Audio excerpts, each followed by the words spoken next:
Hello friends, welcome back to my channel blogger Bhawna Masih के इस YouTube channel में एक बार फिर से आप सभी का स्वागत है। आई होप कि आप सबके सब अच्छे होंगे, अपने अपने घरों में तंदुरुस्त होंगे, सुरक्षित होंगे।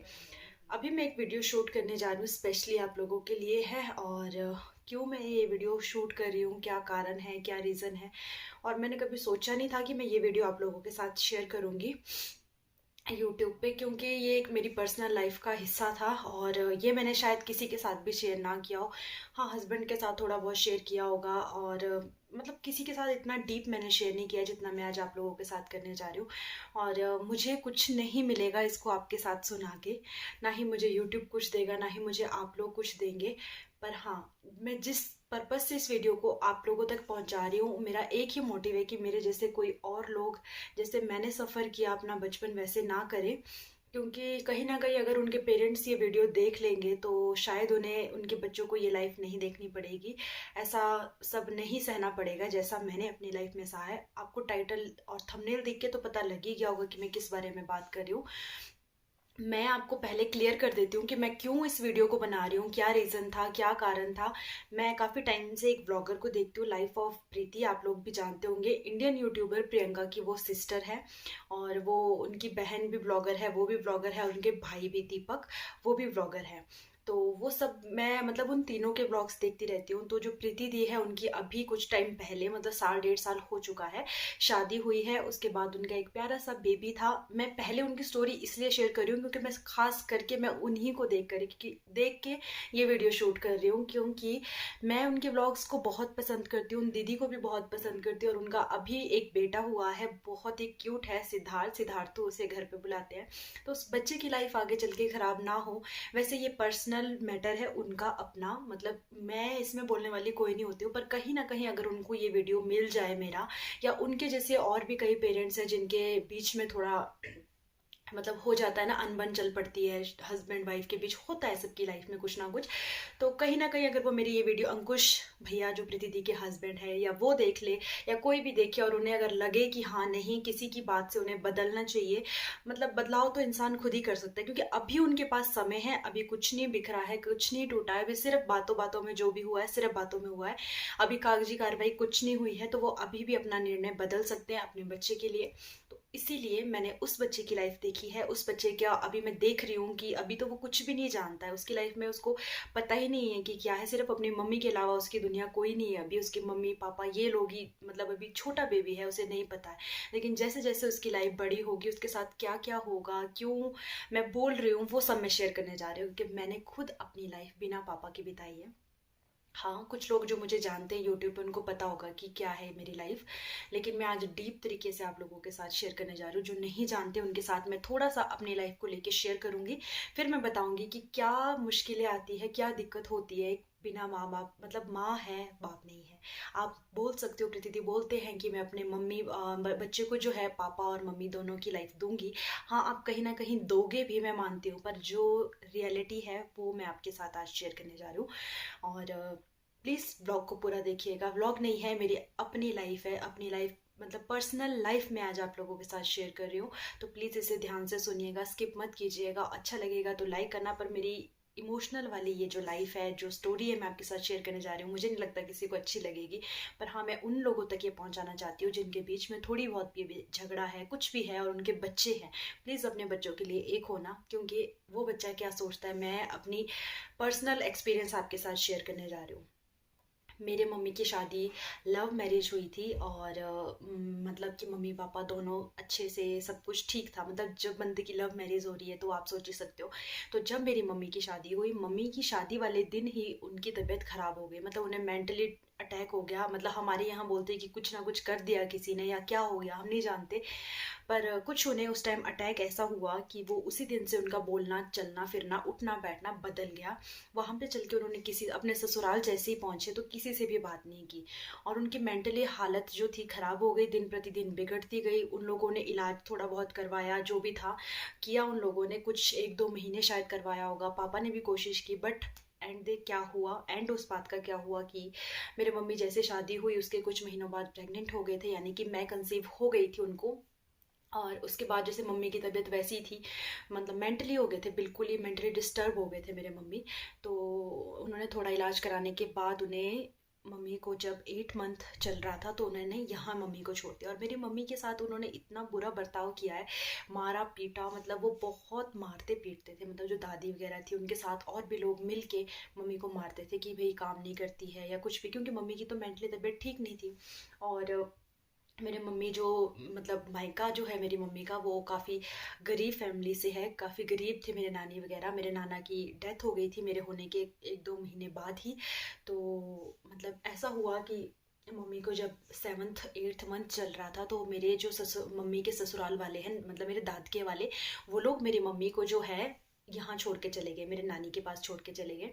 तो मेरी नानी को, नाना को भी देखना था, क्योंकि मेरे नाना जो थे बीमार रहते थे और मतलब बिस्तर पे थे बिल्कुल ना, ऐसे बहुत तबीयत ख़राब रहती थी उनकी। तो यहाँ छोड़ दिया, मम्मी को भी यहाँ छोड़ दिया। और मम्मी प्रेग्नेंट भी थे, ऊपर से मेंटली हालत ठीक नहीं थी। मम्मी मेरे कभी भी कहीं भी भाग जाते थे, कहीं से भी जंप कर देते थे, कहीं से भी, मतलब मेरी मम्मी की हालत ऐसी नहीं थी कि वो एक बच्चा पैदा कर सके, लेकिन बोलते हैं ना कि परमेश्वर ने जिसको इस दुनिया में भेजना है वो इंसान आएगा ही आएगा, चाहे कुछ भी हो जाए। वैसा ही कुछ मेरे साथ था कि मैंने इस दुनिया में आना था, इसीलिए मेरे साथ सब कुछ अच्छा रहा। मतलब मुझे कुछ नहीं हुआ, मुझे ऐसे संभाल के रखा। नहीं तो आज के डेट में आप देखो कि थोड़ा भी अगर कोई प्रेग्नेंट लेडी जंप करे या फिर कहीं से गिर जाए या उसे चोट लगे, और मम्मी को तो प्रेग्नेंट हालत में उनके ससुराल वाले मारते थे, तब भी मुझे कुछ नहीं हुआ। तो उसके बाद क्या हुआ कि मेरी मम्मी की डिलीवरी यहीं हुई है और मेंटली हालत में ही उन्होंने मुझे डिलीवर किया है। उसके बाद मेरी नानी ने मेरी जो है केयर की, बचपन मतलब जो मेरा मेरी नानी के पास इसीलिए बीता है। मम्मी मेरे मेंटल ऐसे ही रहे जैसे थे। नानी ने भी बहुत इलाज करवाया, काफ़ी इलाज करवाते रहे, लेकिन बहुत समय लग गया उस चीज़ में ना। तब तक मैं पैदा हो चुकी थी। मेरी केयर जो है पूरी नानी ने की है, अपने मतलब मुझे देखना, ऊपर से नाना की डेथ हो चुकी थी, बेटी पागल हो चुकी थी। और मैं एक छोटा बच्चा जो, मतलब बिना दूध के किसी बच्चे को पालना कैसा होता है, वो मतलब वो इंसान समझ सकता है जिसने देखा हो, सुना हो ऐसी कुछ किसी भी बात को। तो हुआ ये कि धीरे धीरे करके मतलब मैं बड़ी हुई तो मैं क्वेश्चन करती थी कि पापा कहाँ हैं, क्या है, जब छोटा बच्चा होता है। मैं स्पेशली सिद्धार्थ को लेके इस बात को बता रही हूँ, प्रीति दी का जो बेबी है, इसीलिए मैं शेयर कर रही हूँ कि मैंने जो सफ़र किया है। मतलब नानी थी, नानी ने किसी चीज़ की कमी नहीं होने दी, हर चीज़ मुझे ला के दी, मुझे स्कूल में पढ़ाया लिखाया, कपड़े अच्छे से अच्छे कपड़े ला के देने, सब कुछ दिया। मेरी मम्मी को भी संभाला, मुझे भी संभाला। खाने के लिए कभी ऐसा नहीं हुआ कि घर में राशन ना हो, खाना भी मिलता था, सब कुछ मिलता था। पर एक क्वेश्चन आता है ना, जब मैं धीरे धीरे बड़ी होती गई, मेरी मासियाँ हैं, तो जो मेरे बड़े मासी थे उनके हस्बैंड, उनके बच्चे जब हमारे घर आते थे तो मैं उनके बच्चों को देखती थी कि उनके पापा आते हैं, कहीं से भी उनके पापा आते हैं तो उनके लिए चीज़ी लेके आते हैं, कुछ भी खाने के लिए लेके आते हैं। मुझे चीज़ी का भी लालच नहीं था, खाने पीने की चीज़ों का लालच नहीं था।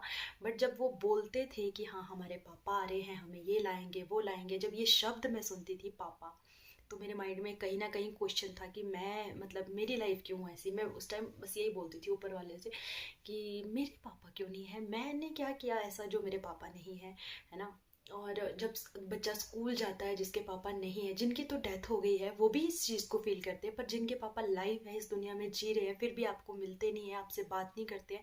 और होता ही ये है, जब हस्बैंड वाइफ की लड़ाई होती है उसमें बच्चा सफ़र करता है, क्योंकि वाइफ को, मतलब मम्मी को भी कोई ना कोई मिल जाएगा, है ना, उनको वैसा प्यार दे सकता है, लेकिन एक बाप जो आपका रियल फादर है वही आपका पापा बन सकते हैं। बहुत रेयर है इस दुनिया में जो बनते हैं, बन के दिखाते हैं, पर बहुत मुश्किल होता है। तो जब मैं स्कूल जाती थी तो देखना कि बच्चों के पेरेंट्स टीचर मीटिंग जब होती थी, ना तो मेरे मम्मी होते थे क्योंकि मम्मी की मेंटली तबीयत ख़राब थी, ना ही मेरे पापा होते थे। तो मुझे तब भी बहुत फील होता था कि यार मेरे पापा क्यों नहीं है, औरों के हैं, मेरे क्यों नहीं है।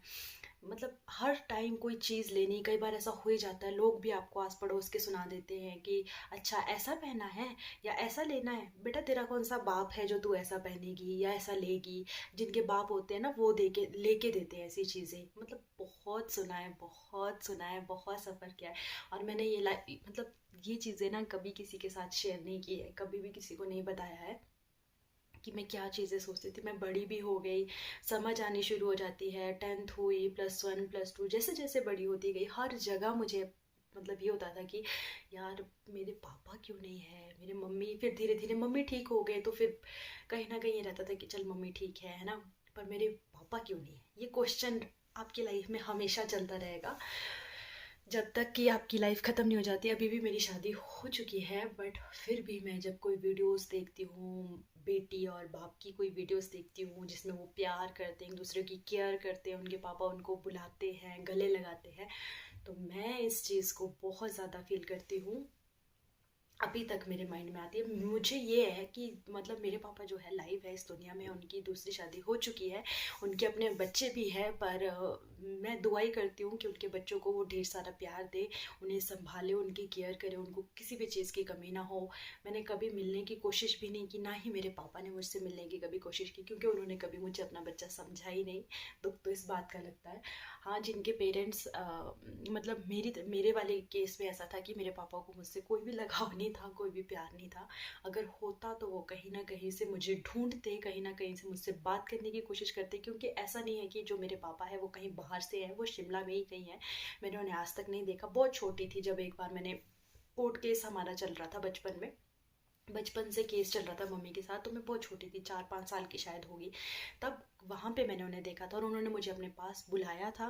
पर हमारी तरफ से जो लोग थे, मेरे नाना वगैरह, दूसरे नाना, उन्होंने मुझे जाने नहीं दिया था कि यहाँ पे हम कोर्ट केस लड़ने आए हैं और ये अपने पापा के पास जा रही है। तो इस वजह से मैं नहीं गई थी उनके पास। और वही एक फर्स्ट और लास्ट टाइम था शायद जब उन्होंने मुझे बुलाया होगा। और उसके बाद ना उन्होंने कोशिश की। आज मैं भी इतनी बड़ी हो गई हूँ, 25 साल हो चुके इस बात को। आज मैं भी एक माँ बन गई हूँ, और कभी नहीं सोचा था यार आप लोगों के साथ शेयर करूँगी। इसलिए शेयर कर रही हूँ कि प्रीति दी, अगर आप कहीं ना कहीं देख रहे हो तो अभी सिचुएशन बहुत अच्छी है, और कोई और पेरेंट्स भी है जो देख रहे हैं जिनके बीच में झगड़ा है और उनके पास बच्चे हैं, चाहे वो माँ के पास है चाहे वो बाप के पास है, प्लीज़ एक हो जाइए। अपनी सिचुएशन जैसी भी है अभी अपने बच्चे के लिए एक हो जाइए, क्योंकि जो बच्चा सफ़र कर रहा होता है, जो बच्चे के माइंड में फीलिंग्स आ रही होती है, बच्चा सोच रहा होता है, वो शायद वो कभी किसी के साथ शेयर नहीं करता। और मैंने भी कभी नहीं की है ना, अपनी नानी के साथ मैंने कभी भी इस बात को लेके मैं रोई नहीं हूँ उनके सामने, नहीं मैं अपनी मम्मी के सामने रोई हूँ कभी कि हाँ मेरे पापा क्यों नहीं है, क्या है, कुछ भी है। मैं कभी नहीं रोई उन लोगों के सामने, किसी के सामने मैंने कभी क्वेश्चन भी नहीं किया उनसे। बस मैं सारी सिचुएशन जैसी जैसी थी उसे देखती रही, उसी से पता लगता रहा कि हाँ हमारी कंडीशन ऐसी है। मेरे पापा मुझे मेरी मम्मी को छोड़ के बचपन में चले गए थे, तो ये सारी चीज़ें जो पता लगती रहती है, जैसे जैसे हम समझ आती है, हमें पता चल जाती है। तो मैंने कभी भी किसी से क्वेश्चन नहीं किया है। तो मेरी हाथ जोड़ के रिक्वेस्ट है आप सभी से।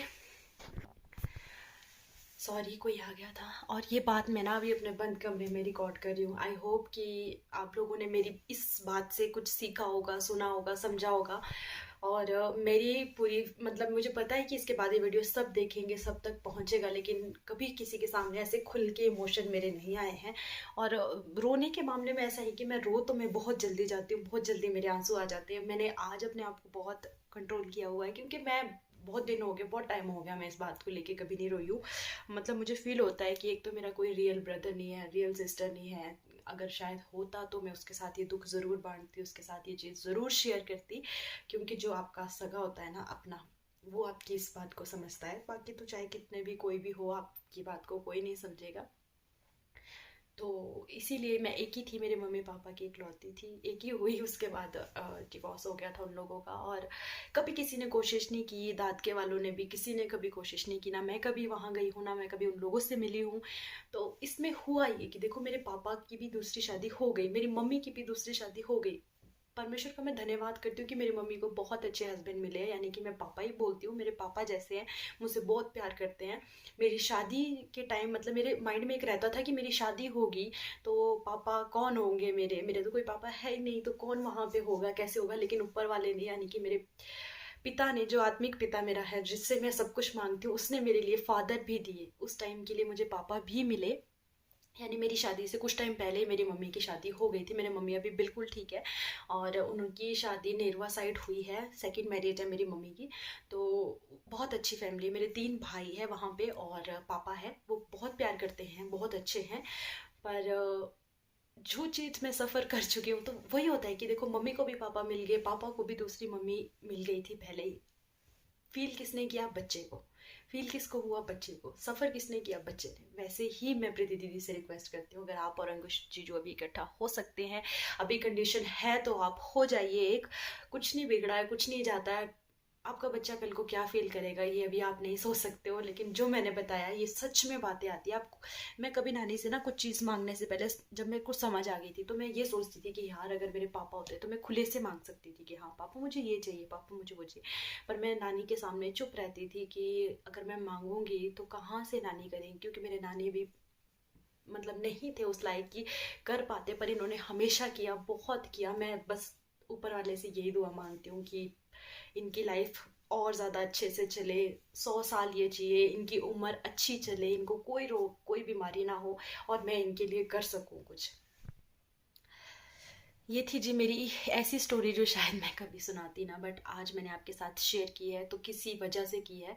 जितने भी लोग मुझे देख रहे हैं, प्लीज़ प्लीज़ प्लीज़ बच्चों के लिए एक हो जाइए। और जितने बच्चे मेरी तरह हैं जिनके पापा नहीं हैं, उन्होंने उनकी मम्मी को छोड़ दिया है, उन्हें अकेला छोड़ दिया है, प्लीज़ आप लोग टेंशन मत ले। मैं यही बोलूँगी कि फील तो ये चीज़ हमेशा होती है, इसको भुला नहीं सकते हम कि पापा का जो कमी है वो कोई पूरी नहीं कर सकता, चाहे कितना भी कोई बोले। पर ये है कि आप लोग स्ट्रॉन्ग रहे, लाइफ ऐसे ही चलती है। अभी देखो मुझे भरा पूरा परिवार मिला है, मेरा घर इतना अच्छा, आप लोग यूट्यूब में देखते हो कि मुझे सब कुछ है, बढ़िया मिला हुआ है। कभी मैं आपको अपने रियल घर लेके चलूँगी जहाँ पे मेरा बचपन गुजरा है। मैंने कभी सोचा भी नहीं था कि मैं इतने बड़े घर में आऊँगी, या मेरी कभी इच्छा भी नहीं रही थी कि मैं ऐसे घर में जाऊँ। तो लाइफ एक सी नहीं चलती है। पहले मतलब कमी में रही हूँ, घटी में रही हूँ, देखा है, दुख देखा है, गरीबी देखी है, सब कुछ देखा है। अभी ऊपर वाले ने सब कुछ दे दिया, सब कुछ है। तो रात के बाद जैसे सवेरा होता ही होता है, वैसे ही दुख के बाद खुशियाँ ज़रूर मिलती है। और मैं किसी को इमोशनल नहीं करना चाहती हूँ, कोई भी इमोशनल मत होइएगा। मैं हैप्पी हूँ, आपने मुझे देखा है, मैं हमेशा हंसती रहती हूँ, मुस्कुराती रहती हूँ। क्योंकि आप दुखी रहते हो ना तो आपको देख के सब लोग दुखी होते हैं, लेकिन अगर आप खुश रहते हो तो आपको देख के सब लोग खुश होते हैं। तो सबको खुश रखिए, क्योंकि एक व्यक्ति के दुखी होने से जब सब दुखी हो सकते हैं, तो सबको दुखी करने का हक आपको नहीं है। आप सबको खुश रखिए। तो चलिए, अच्छा लगा होगा तो बताना मुझे कैसी लगी मेरी ये स्टोरी। और मैंने आज सब कुछ बता दिया अपनी लाइफ के बारे में, सच सच जो भी थी मेरी लाइफ। व्लॉग वीडियो स्टोरी बहुत लंबी हो गई है, मिलते हैं नेक्स्ट व्लॉग में, तब तक के लिए बाय बाय।